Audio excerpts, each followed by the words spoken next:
Nanguha ta sula hapon na naman, oras na naman sa pakaon sa manok. Lipay-lipay ni sila kay fresh gid halin sa aton nga pond. Namita ni sila sipot-sipot gidason nila.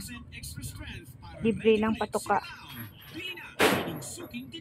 Damo-damoon ko isa ginakabaldi ginakuha namon aga hapon.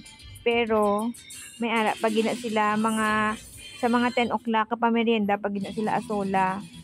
Then sa hapon ang nami sa asola kay ang ilang mga eggs dagko kapag kamay asola, pero pag wala gagmay sa ila itlog tapos di pare-pareho ang size.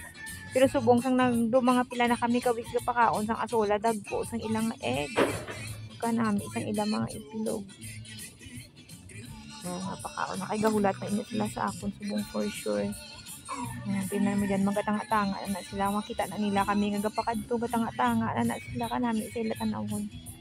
Kanami sa ila tanawon pero hindi pa sa pwede ihawon. Ara gahulat ang mga senyorito kag senyorita kay nakabot na ang ilang helper.